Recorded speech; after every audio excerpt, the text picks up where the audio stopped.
L'air tranche la peau comme des lames invisibles.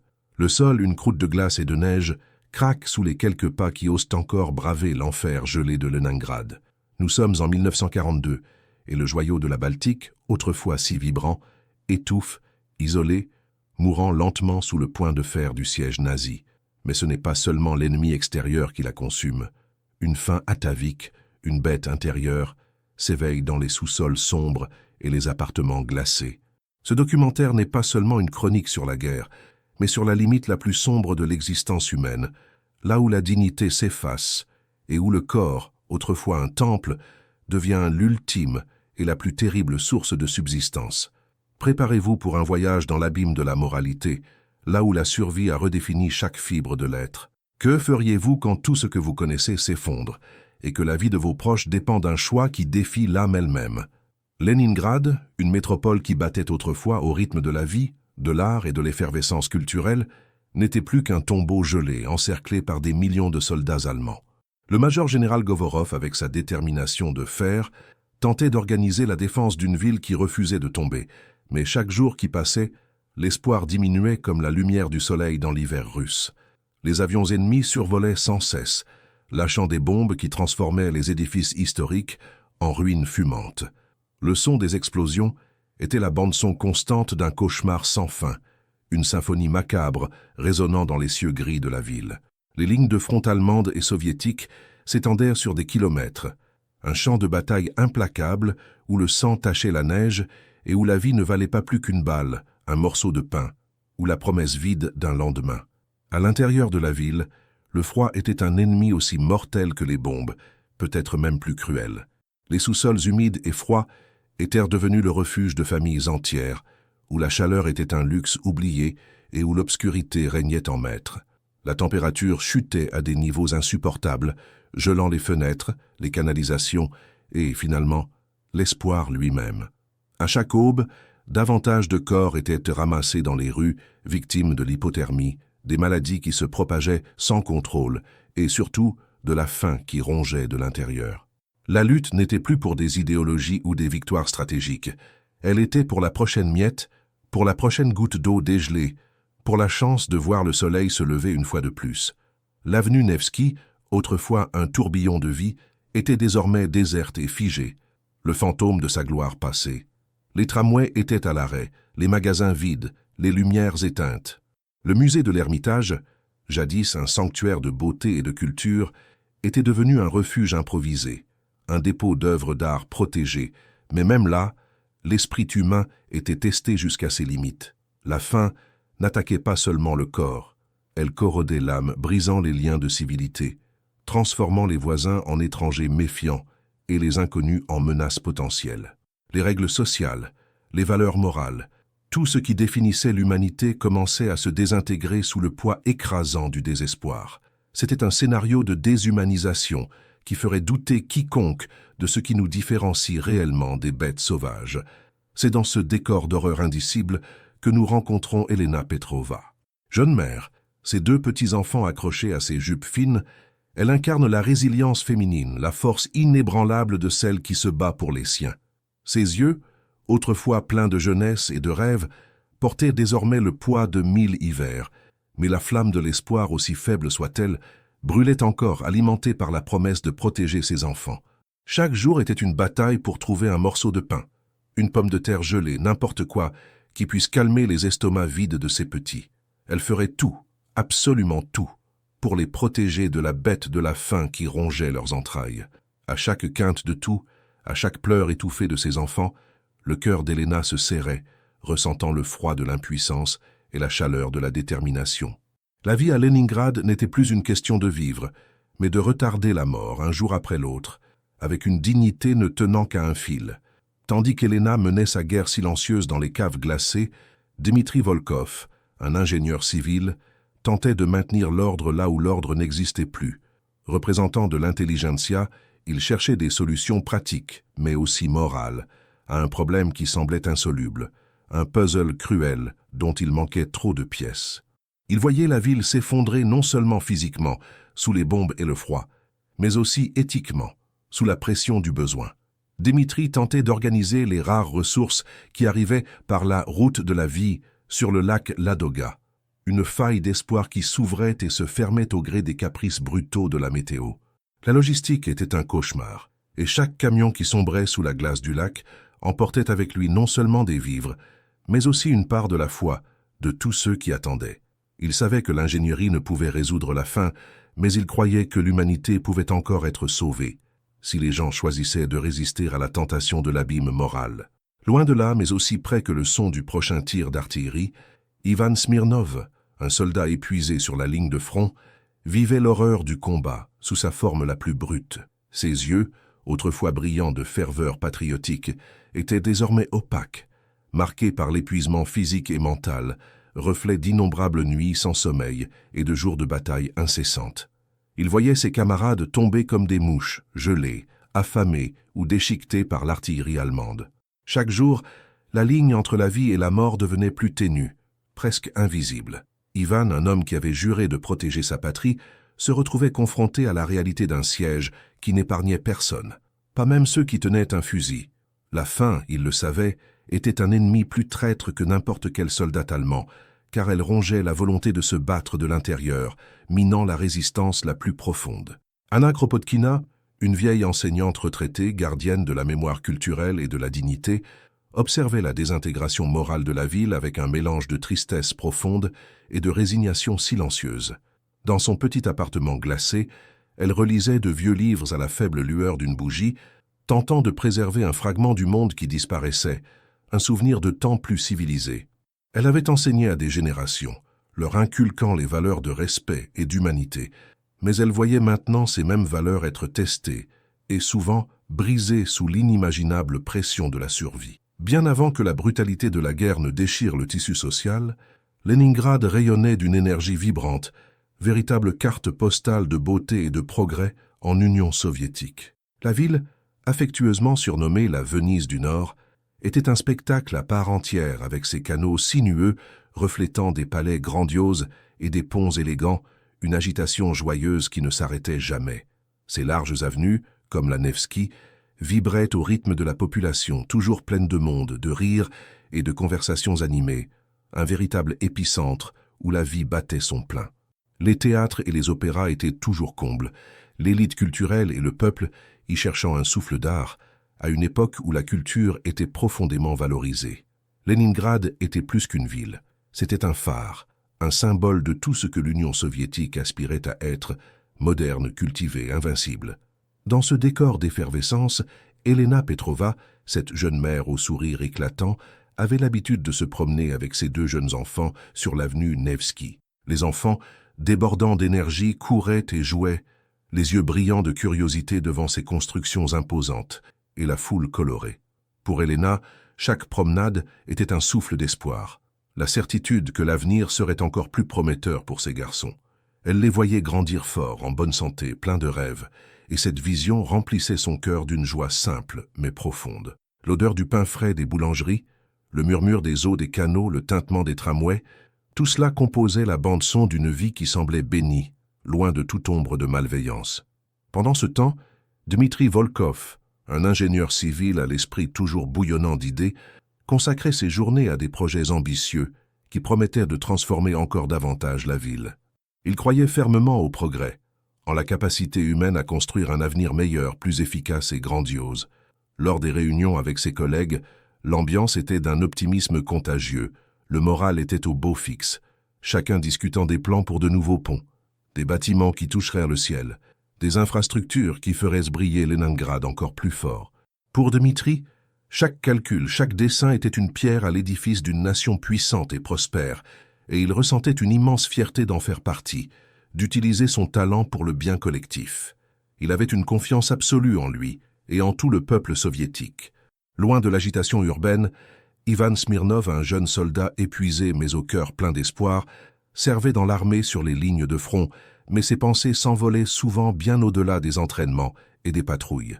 Il rêvait du jour où il rentrerait chez lui, retrouverait la paix de Leningrad, une vie normale, peut-être fonderait une famille, aurait un bon travail, profiterait de la vie comme n'importe quel autre jeune homme. La discipline militaire était dure, mais la promesse d'un avenir tranquille était ce qui le faisait tenir. la certitude que son service protégeait cette vie qu'il aimait tant. La guerre, pour lui, était quelque chose de lointain, un conflit en terres étrangères qui n'atteindrait jamais sa patrie bien-aimée, un cauchemar de cinéma, bien loin de la réalité de Leningrad. Et il y avait Anna Kropotkina, cette enseignante retraitée qui n'avait jamais cessé d'être la gardienne de la mémoire culturelle de la ville. Avec ses yeux sages, elle observait le mouvement de la vie, revivant les histoires de Leningrad, de ses grands leaders, artistes et penseurs. Elle enseignait l'histoire avec une passion captivante, inculquant aux jeunes les valeurs de respect, de dignité et un amour profond pour leur nation et leur héritage. Pour Anna, Leningrad était l'âme même de la Russie, un trésor de beauté et d'intelligence auquel on ne toucherait jamais. Elle était fière de chaque pierre, de chaque livre poussiéreux, de chaque mélodie résonnant dans les rues. Elle croyait en la force des valeurs qu'elle transmettait, en la résilience de l'esprit humain et en l'invincibilité de sa ville. Un optimisme contagieux flottait dans l'air, une croyance inébranlable en la force du peuple soviétique et en l'invincibilité de leur nation. La vie, pour la majorité des habitants de Leningrad, était pleine de promesses. L'idée d'une invasion, d'un siège, d'un ennemi brutal aux aguets semblait un cauchemar lointain, quelque chose venant d'une autre planète, un scénario absurde qui ne se concrétiserait jamais. La propagande du gouvernement, les nouvelles contrôlées, tout renforçait l'image d'une Union soviétique puissante et sûre, capable de repousser n'importe quelle menace avant même qu'elle ne se matérialise. Les gens vivaient leur vie, travaillant, étudiant, s'amusant, sans se rendre compte de la tempête qui se levait à l'horizon. Mais la machine de guerre nazie était déjà en marche, et l'innocence ainsi que la paix de Leningrad étaient sur le point d'être brutalement volées en éclats. Les rumeurs d'avancées allemandes en Pologne, en France, puis en Union soviétique même, commencèrent à s'intensifier, devenant un bourdonnement gênant qui, peu à peu, se transforma en un rugissement terrifiant. Le sourire d'Elena, les projets de Dmitri, les rêves d'Ivan et la sagesse d'Anna, tout allait être testé de manière inimaginable. La ville vibrante, pleine de lumière et de vie, était sur le point d'être plongée dans une obscurité sans précédent, un abîme de terreur et d'isolement qui changerait à jamais le visage de ses habitants et l'histoire elle-même. Alors que la ville vibrait encore de la promesse d'un nouvel été, l'ombre d'un danger imminent s'étirait déjà sur les frontières soviétiques, un présage funeste qui se matérialiserait bientôt par la brutalité de la guerre totale. L'été 1941, qui aurait dû apporter la chaleur et l'abondance des récoltes, apporta avec lui le rugissement assourdissant des moteurs de la Wehrmacht, un son qui résonnerait comme un tonnerre apocalyptique sur la vaste plaine européenne. L'opération Barbarossa, l'invasion nazie de l'Union soviétique, avançait avec une vitesse terrifiante, un élan qui semblait tout balayer sur son passage. En quelques semaines, l'avancée implacable des forces allemandes encercla Leningrad, coupant toutes les routes de ravitaillement terrestre et transformant la métropole en une île assiégée, un piège mortel où le temps s'écoulait à chaque minute. La ville, avec ses millions d'habitants, fut soudainement isolée du monde extérieur, tel un navire à la dérive dans une mer d'hostilité. Leningrad, la vibrante, joyau de la Baltique, se retrouva étranglée, les poumons coupés. Les bombardements incessants déchiraient le ciel bleu, transformant les bâtiments historiques en tas de décombres et fauchant des vies innocentes avec une indifférence brutale. Le son des sirènes devint la bande-son constante de cet enfer urbain, une plainte aiguë annonçant l'arrivée de la mort et de la destruction. Chaque explosion était un séisme secouant l'âme des habitants, un rappel glacial que la vie, autrefois si prévisible, ne tenait plus qu'à un fil. Sur la ligne de front, au milieu du chaos et de l'odeur âcre de la poudre, se trouvait Ivan Smirnov. Ses yeux, autrefois pleins d'espoir pour un avenir paisible, reflétaient désormais l'épuisement et l'horreur du combat. Il voyait la furie ennemie de près, sentait le sol trembler sous ses pieds à chaque tir d'artillerie et témoignait de la fragilité de la vie humaine face à la machine de guerre nazie. À chaque rafale de mitrailleuse, à chaque cri de commandement, Ivan sentait un morceau de sa propre humanité s'évaporer, remplacé par une détermination farouche de survivre et de protéger sa patrie, même si le prix à payer était son âme. La fumée des incendies obscurcissait le soleil, et le froid de l'automne approchant promettait une nouvelle couche de souffrance aux soldats déjà éprouvés. La tranchée devenait un tombeau improvisé pour beaucoup, et la vie n'y valait pas plus qu'une miette de pain. Pendant ce temps, dans les profondeurs des caves humides et froides de la ville, Dimitri Volkov, l'ingénieur civil, tentait de garder son calme et sa rationalité. Avec son esprit analytique, il cherchait sans cesse des solutions pratiques aux problèmes qui s'accumulaient. À chaque explosion extérieure, la peur et l'incertitude grandissaient, mais il refusait de céder au désespoir. À ses côtés, Elena Petrova, cette jeune mère, serrait ses deux petits-enfants, leur cœur battant à l'unisson avec le rythme terrifiant de la guerre. Elle était l'incarnation de la résilience féminine, une lionne prête à tout pour protéger sa progéniture. Les pleurs étouffés d'un enfant, le murmure d'une prière, le silence pesant entre deux explosions, tout contribuait à une atmosphère d'effroi et d'angoisse. Les sous-sols, autrefois de simples dépôts, étaient désormais des refuges précaires, témoins de la fragilité de la vie et de la force de l'instinct maternel. L'avenue Nevski, autrefois théâtre de défilés et de célébrations, gisait maintenant déserte et gelée, ses bâtiments marqués par les cicatrices de l'artillerie. L'hiver s'annonçait avec une férocité inhabituelle, promettant des températures glaciaires aussi mortelles que les balles allemandes. Les hôpitaux de fortune installés dans les écoles et les théâtres étaient déjà bondés de blessés et de malades, la capacité de résistance de la ville étant testée à l'extrême. L'optimisme initial, alimenté par la propagande et la croyance en l'invincibilité soviétique, laissa place à une compréhension sombre et terrifiante. Leningrad était seul, isolé et désemparé. La lutte pour la survie, loin d'être une simple question militaire, ne faisait que commencer et s'étendrait sur une période inimaginable, exigeant des sacrifices que peu auraient pu concevoir. Anna Kropotkina, la vieille enseignante retraitée, observait le déroulement de la tragédie depuis sa fenêtre, désormais colmatée avec du carton et des couvertures. Ses yeux, qui avaient été témoins de générations de changements et de révolutions, voyaient maintenant la désintégration morale de la ville, la beauté et la culture de Leningrad étant corrodées par la faim et la peur. Elle s'accrochait à la mémoire culturelle, à la dignité que la ville avait toujours représentée, mais elle sentait que le tissu social se déchiquetait fil après fil. Le major général Govorov, commandant militaire soviétique, affrontait la situation avec une gravité de pierre, conscient de l'immense responsabilité de défendre chaque centimètre de cette ville assiégée. Il était le symbole de la résistance stratégique, du leadership en temps de crise extrême, mais même lui savait que les armes et la tactique ne suffiraient pas à contenir le véritable ennemi qui approchait. Oui, le véritable ennemi était encore à venir, un ennemi qui ne portait pas d'uniforme gris et ne tenait pas d'armes, mais qui se glissait sournoisement dans les rues glacées et les foyers vides. C'était un ennemi invisible, implacable, attaquant de l'intérieur, sapant la force et l'espoir de chaque habitant. Cet ennemi, ce serait la faim, le froid, le désespoir qui rongerait l'âme et testerait les limites de l'humanité d'une manière que personne n'aurait pu prévoir. Leningrad se préparait à affronter non seulement l'armée nazie, mais une bataille intérieure, une guerre contre la nature humaine elle-même, là où la frontière entre la vie et la mort, entre la civilité et la barbarie, deviendrait effroyablement ténue. La ville, autrefois phare de culture et de progrès, était sur le point de devenir un laboratoire de survie extrême, où chaque choix, chaque morceau de nourriture, chaque goutte de chaleur serait une question de vie ou de mort, et où la moralité serait testée jusqu'à son point de rupture. La ville de Leningrad, déjà un chaudron d'épreuves où la résilience était testée à chaque coin de rue, s'apprêtait à plonger dans un abîme encore plus profond, un puits sans fond de désespoir et de privation. L'automne, avec ses couleurs vibrantes, avait poussé son dernier soupir, et l'hiver de 1941-1942 s'abattit sur la métropole assiégée comme un bourreau implacable, un froid à fendre les os qui s'infiltrait dans chaque fissure, dans chaque âme, sans demander la permission.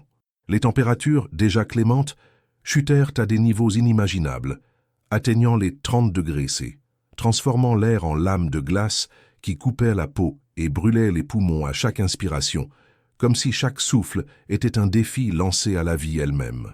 C'était un décor à donner le frisson, où le simple acte d'exister devenait une bataille épique, menée non seulement contre l'ennemi extérieur et les bombardements, mais contre les éléments et la mort elle-même qui rôdaient dans chaque ombre, à chaque coin de rue, gelé.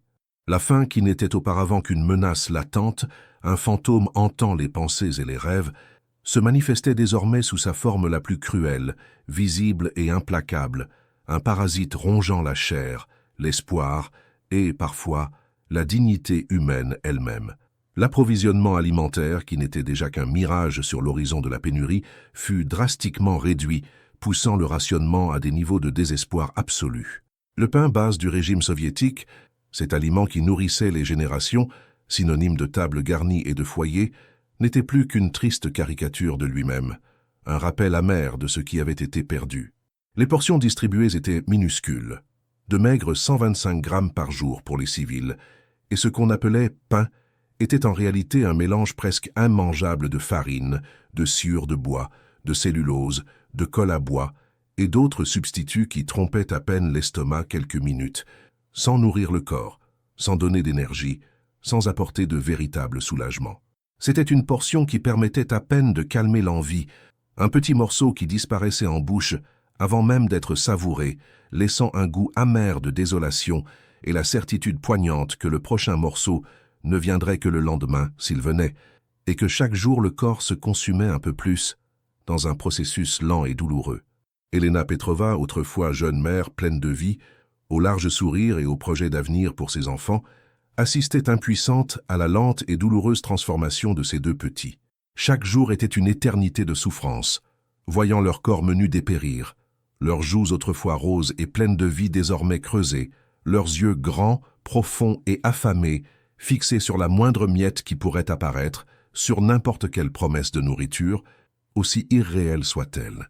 Leurs pleurs n'étaient plus des caprices ou des douleurs passagères, mais une plainte sourde, un gémissement rauque de faim qui brisait l'âme de quiconque l'entendait, une mélodie macabre résonnant dans les caves humides et froides de la ville, où ils cherchaient refuge contre le froid tranchant et les bombardements incessants. Elena tentait tout, fouillait chaque recoin, échangeait le peu qu'elle possédait, un bijou de famille, un vieux livre, un vêtement, contre n'importe quoi pouvant apaiser la souffrance de ses petits. Mais la réalité était un mur infranchissable, une muraille de glace et de désespoir se dressant à chaque aube. La résilience féminine qui la poussait à avancer, à se battre pour ses enfants, était testée au-delà de toutes les limites imaginables, et chaque jour, elle sentait une part d'elle-même s'évaporer avec les forces de ses enfants, tandis que le froid implacable semblait geler jusqu'à l'espoir dans son cœur. Dmitri Volkov, l'ingénieur civil qui exhalait autrefois la robustesse, l'intelligence et une vitalité contagieuse, n'était plus que l'ombre de lui-même, un fantôme déambulant dans les rues glacées de Leningrad, les yeux fixés sur un horizon de plus en plus trouble et incertain. Ses pas étaient lents, traînants. Chaque mouvement était un épuisement, chaque pensée une lutte ingrate contre la torpeur de l'inanition. La faim lui avait volé sa force, sa capacité d'agir, sa vitalité, le transformant en un homme voûté, flottant dans ses vêtements sur un corps qui se dévorait lui-même, les os saillant sous la peau dans une danse macabre de maigreur extrême. Il tentait de garder l'esprit actif, de chercher des solutions, de penser à quelque chose qui pourrait inverser ce scénario d'effondrement social se déroulant sous ses yeux, mais même sa capacité de raisonner clairement semblait drainée par la faim, l'épuisement et le froid engourdissant chaque cellule de son cerveau. La quête de moralité et de solutions pratiques, qui guidait autrefois ses pas et donnait un sens à son existence, était désormais un luxe qu'il pouvait à peine s'offrir, car la priorité était simplement de rester debout, de respirer, d'exister un jour de plus, sans savoir si le suivant viendrait. L'avenue Nevski, jadis théâtre de la vie vibrante de la ville avec ses cafés, ses boutiques et son brouhaha constant, n'était plus qu'un couloir désert et gelé, où Dimitri observait le paysage désolant, chaque flocon de neige tombant comme un rappel glacial de l'implacable marche de la mort, dans un silence sépulcral qui avait tout envahi. Les rues de Leningrad, autrefois vibrantes du brouhaha de la vie, des rires d'enfants et du va-et-vient pressé des travailleurs, s'étaient transformés en un vaste cimetière glacé à ciel ouvert. Des corps gelés gisaient sur les trottoirs, dans les ruelles sombres, dans les parcs enneigés, beaucoup d'entre eux si rigides qu'ils semblaient être des sculptures macabres, attendant d'être ramassés par des équipes qui avaient à peine la force pour cette tâche, victimes silencieuses de la faim et du froid impitoyable. Le silence était la bande-son prédominante, un silence lourd et oppressant, interrompu seulement par le hurlement fantomatique du vent balayant la ville, emportant les derniers soupirs d'espoir, et par les grondements insistants des estomacs vides, un orchestre macabre de la faim jouant la mélodie de la désolation dans chaque foyer, dans chaque cave.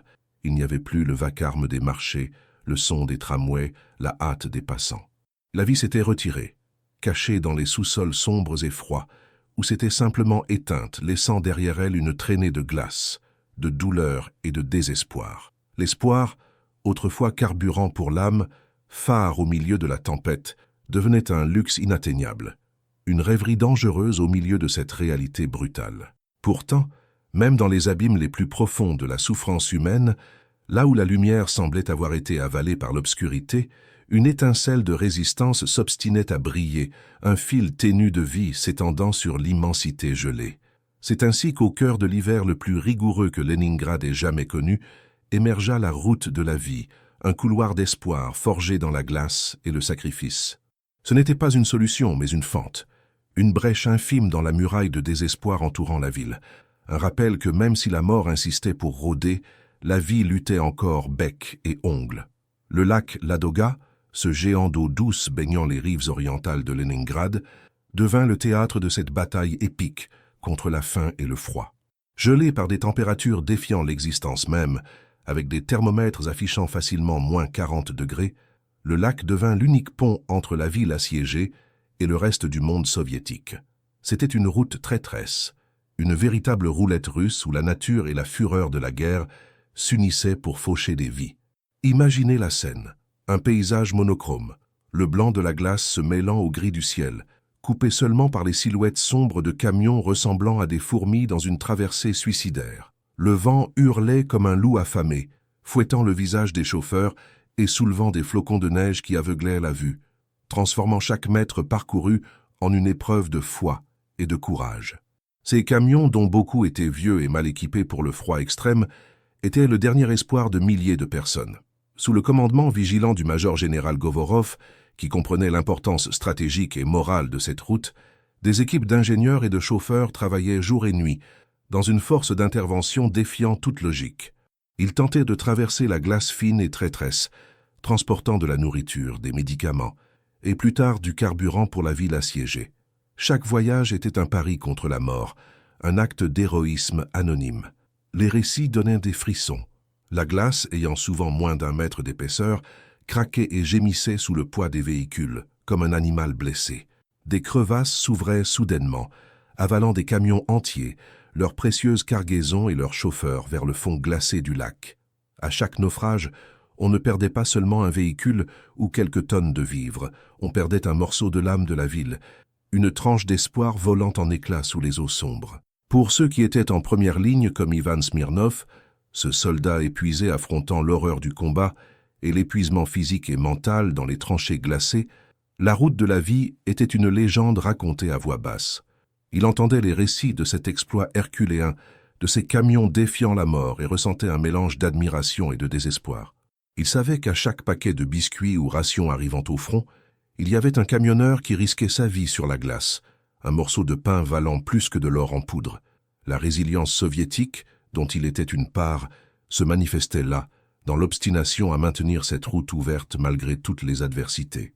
Même avec le froid tranchant et le son constant des tirs, l'idée de la route de la vie était un souffle, une preuve que la lutte n'était pas vaine, que la patrie s'en souciait encore, même de manière aussi précaire. En ville, l'espoir d'Elena Petrova, cette jeune mère luttant pour protéger ses 2 petits-enfants, s'accrochait à chaque nouvelle, à chaque rumeur sur l'arrivée de nouveaux camions. Le pain, ah, le pain, c'était son rêve le plus vif, sa prière la plus sincère.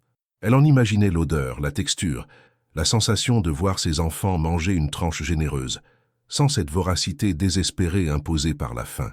Chaque miette était célébrée comme un trésor, et la route de la vie était le chemin par lequel ce trésor, aussi rare soit-il, pouvait arriver. Pour elle, la route de la vie n'était pas seulement une logistique militaire, mais la promesse d'un jour de plus, d'une chance supplémentaire pour que ses petits puissent voir la fin de ce cauchemar. Anna Kropotkina, la vieille enseignante retraitée, gardienne de la mémoire culturelle et de la dignité au milieu de la désintégration morale de la ville, priait pour chaque camion osant traverser le Ladoga. Mains ridées jointes, elle demandait protection pour les chauffeurs, force pour la glace, pour que la nourriture arrive. Ces prières étaient un écho silencieux de la foi de milliers de Leningradois, voyant dans ces camions l'incarnation d'une supplique divine. Elle, témoin quotidien de la déshumanisation ambiante, voyait la route de la vie comme un phare d'humanité, un témoignage de la capacité humaine de sacrifice et d'amour pour son prochain, même quand le monde semblait s'écrouler. Mais la route de la vie était un symbole d'espoir, certes, mais aussi un rappel cruel de la fragilité de l'existence et de l'insuffisance de l'aide. C'était une goutte d'eau dans l'océan du besoin, une quantité dérisoire de fournitures pour une ville de millions d'affamés.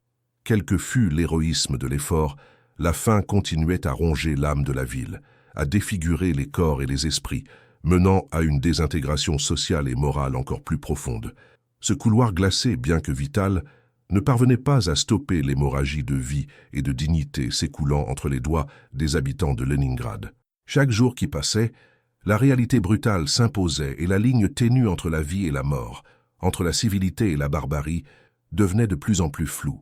Le cannibalisme, autrefois un murmure terrifiant, commençait à se manifester de manière de plus en plus explicite, un cri de désespoir résonnant dans les caves humides et froides de la ville.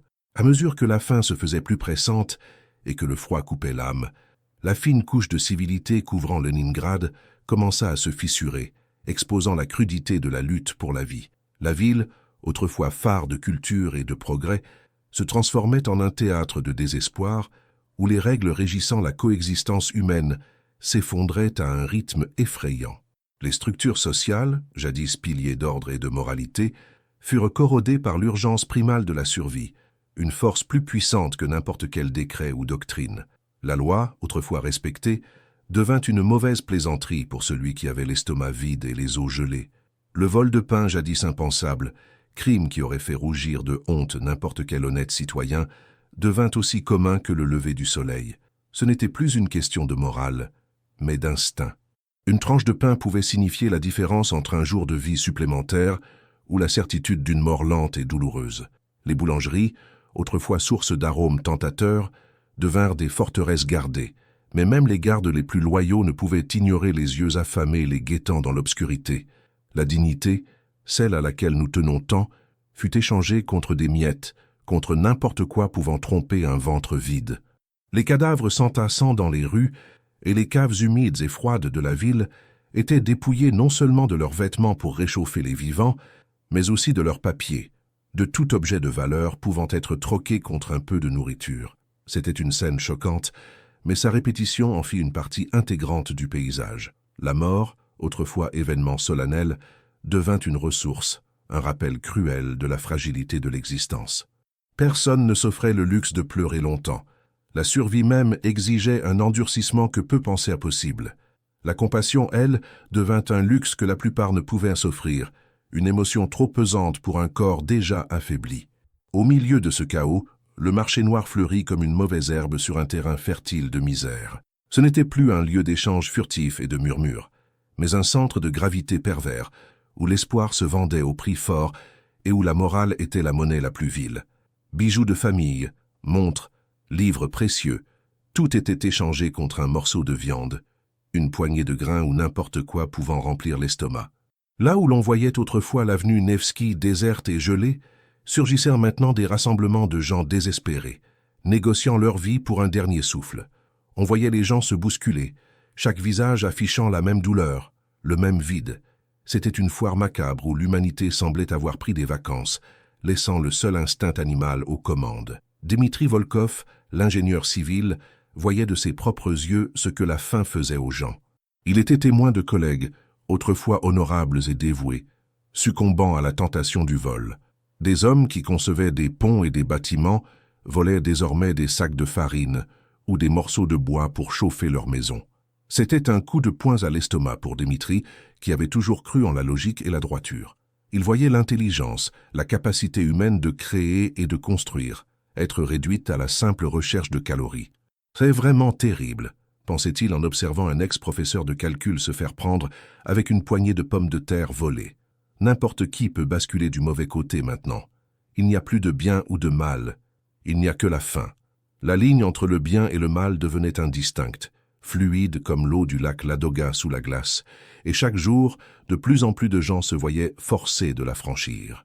Anna Kropotkina, la vieille enseignante retraitée, ressentait la douleur de la désintégration morale dans son âme. Elle voyait la dignité de ses voisins s'évaporer, remplacée par un regard vide et désespéré, un éclat terne que l'on ne voyait auparavant que dans les yeux des bêtes affamées. Les conversations, jadis pleines d'espoir ou de nouvelles du front, n'étaient plus que des murmures sur le froid, le manque de nourriture et, pire encore, sur ceux qu'on avait trouvés morts. Anna, qui avait toujours enseigné la beauté de l'art et l'importance de l'éthique, voyait maintenant ses élèves et amis transformés en ombre d'eux-mêmes, luttant simplement pour exister. C'était comme si l'âme de la ville était aspirée, ne laissant derrière elle qu'une coque vide, une vieille bâtisse tombant peu à peu en ruine. « Mon Dieu, où allons-nous nous arrêter ?» murmurait-elle au chat squelettique qui l'accompagnait dans les caves humides, son seul réconfort. Les autorités menées par des figures comme le major général Govorov tentaient de maintenir l'ordre, mais la faim était une force plus puissante que n'importe quel décret, n'importe quelle menace de prison. Des patrouilles circulaient sur l'avenue Nevsky déserte, mais que pouvaient-elles faire contre un ennemi invisible rongeant les corps et les esprits de l'intérieur? Le rationnement, déjà dérisoire, suffisait à peine à maintenir les gens debout, et l'espoir de renfort semblait de plus en plus lointain. Les règles et les punitions autrefois redoutées perdaient leur pouvoir face à l'imminence de la mort par inanition. La police arrêtait les petits voleurs, mais pour chaque personne prise, des dizaines s'aventuraient dans les bas-fonds de l'illégalité, poussés par un désespoir ignorant les lois. C'était sur ce terrain fertile de désespoir, là où la moralité se dissolvait et où l'humanité s'accrochait à de minces fils d'espoir, que les premiers murmures de l'impensable commenceraient à surgir, une vérité si horrible que l'esprit humain rechignait à l'accepter, un tabou ancestral que la faim semblait prête à briser. La ville de Leningrad, prise dans la toile de la guerre et de l'inanition, était au bord d'un abîme moral sans précédent, où les limites de ce qui est humain seraient testées de manières inimaginables. Dans ce scénario d'épreuve extrême, l'impensable commença à prendre forme dans la ville suppliciée, là où l'espoir s'évanouissait chaque jour un peu plus.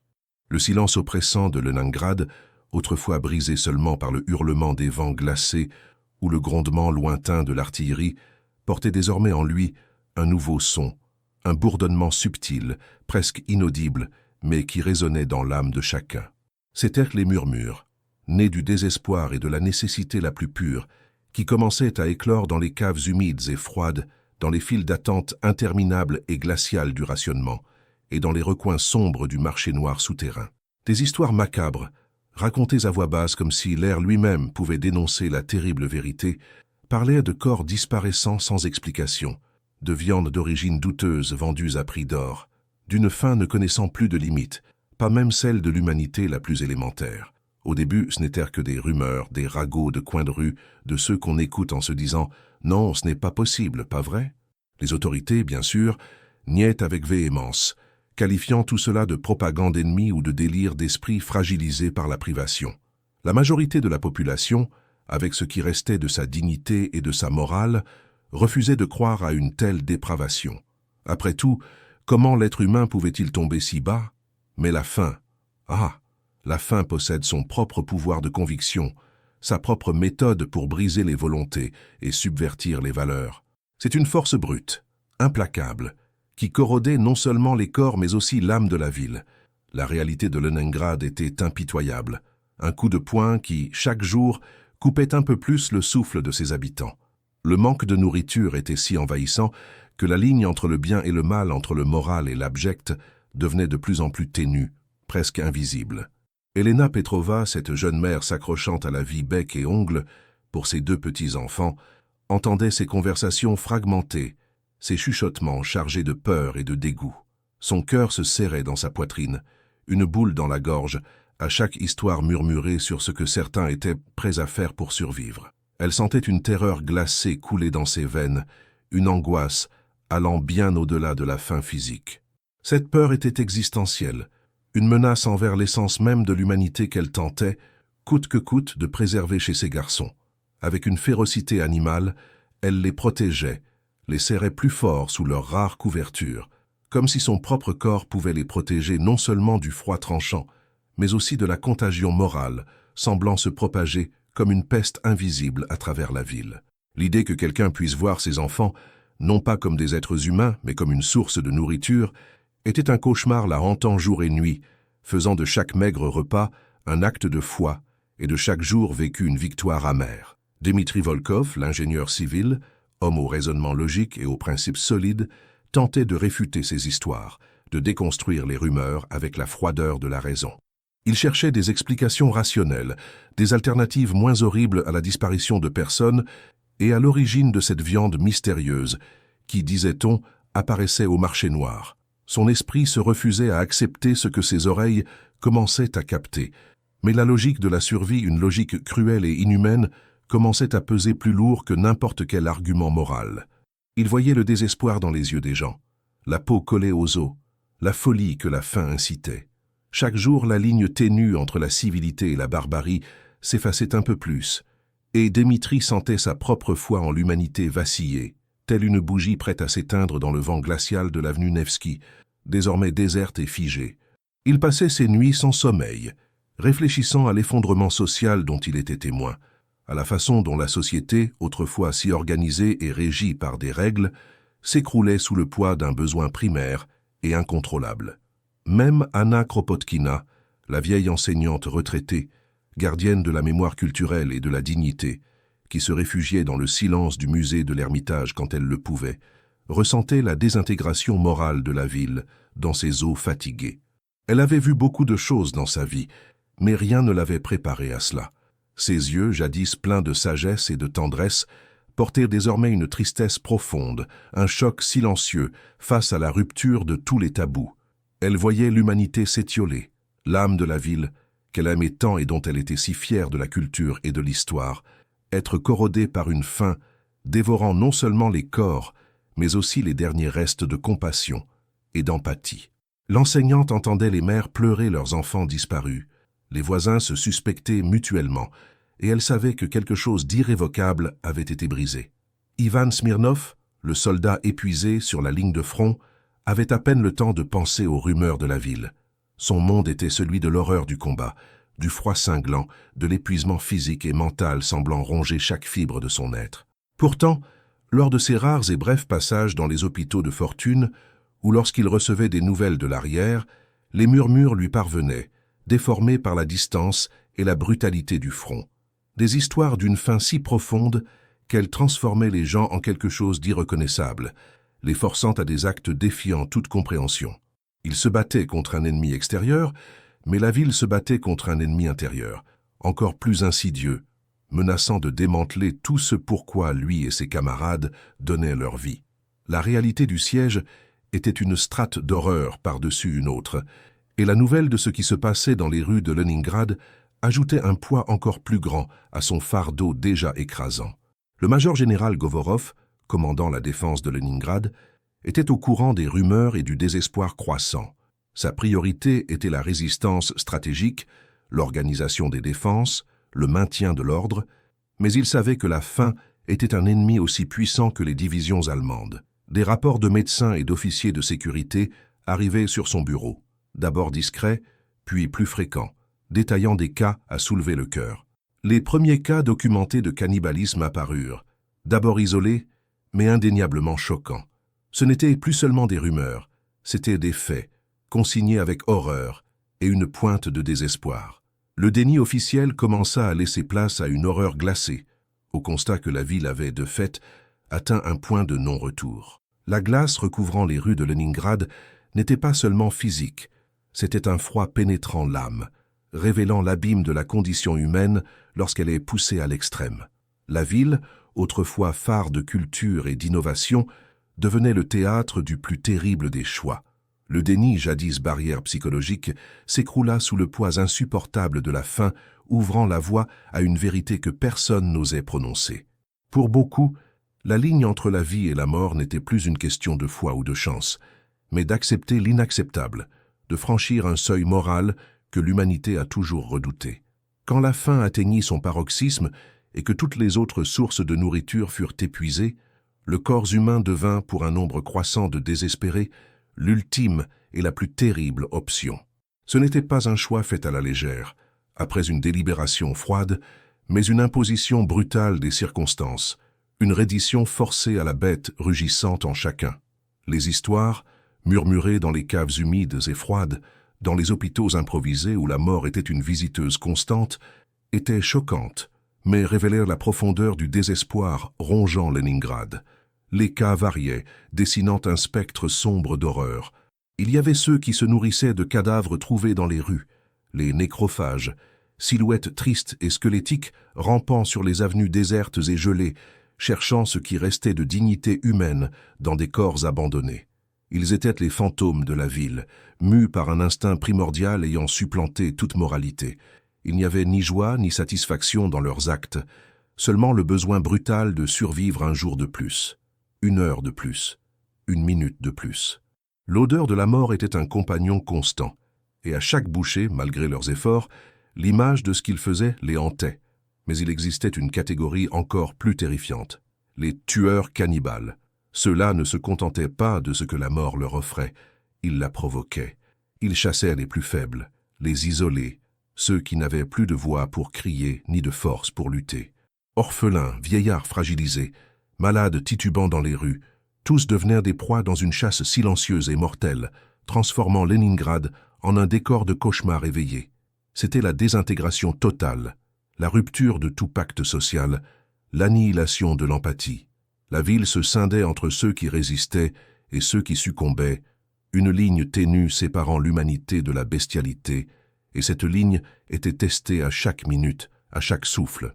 Elena Petrova, la jeune mère, sentait une boule dans la gorge dépassant la simple faim.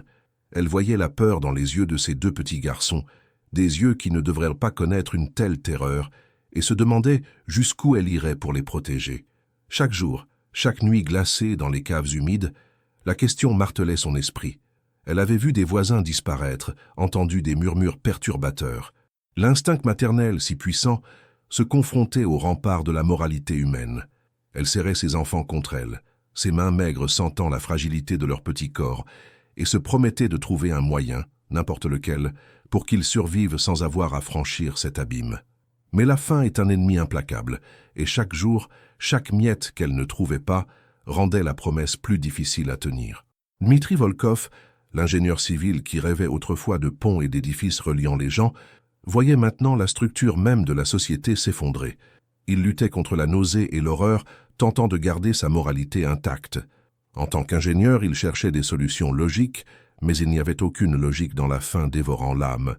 Il se raccrochait à de petits actes de bonté, partageant le peu qu'il avait, aussi infime soit-il, résistant à la tentation de céder à l'égoïsme brutal qu'il voyait se propager.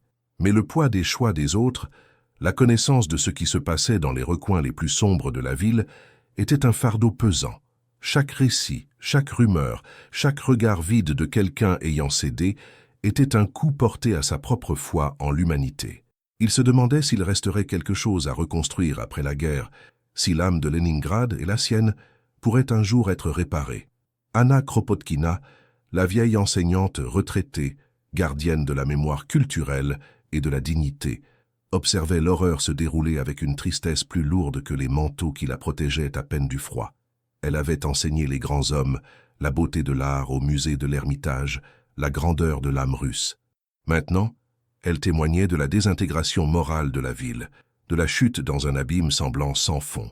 Ses yeux fatigués, mais toujours perçants, voyaient la ligne ténue de la civilité se rompre, remplacée par une barbarie primale. Elle ne jugeait pas, car elle savait que la faim ne demandait pas de permission et n'offrait pas de choix. Elle déplorait seulement la perte irréparable, la tache indélébile qui resterait dans l'âme de tous les survivants. Pendant ce temps, sur le front, Ivan Smirnov, ce soldat épuisé, confronté à l'horreur du combat et à l'épuisement physique et mental, pouvait à peine imaginer que l'ennemi le plus cruel n'était plus l'Allemand, mais la faim dévorant Leningrad de l'intérieur. Les nouvelles arrivant au front étaient filtrées, la réalité brutale de la ville assiégée était atténuée pour préserver le moral des troupes. Mais Ivan voyait les visages des rares réfugiés parvenant à s'échapper de la ville, leur maigreur extrême, leur regard vide. Il pensait à sa propre famille, là-bas, dans la lointaine Leningrad, et un frisson glacé ne venant pas du vent cinglant lui parcourait l'échine.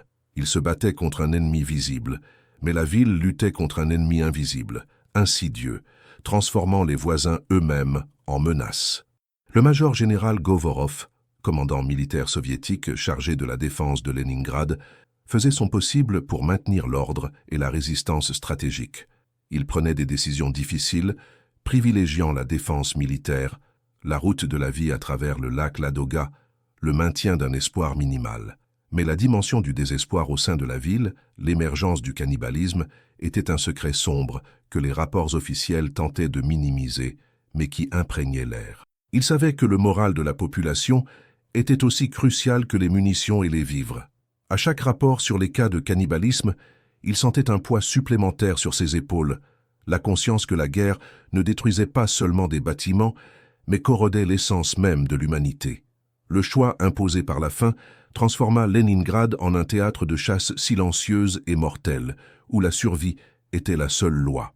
Mais au milieu de cette obscurité abyssale, de petits foyers de lumière persistaient.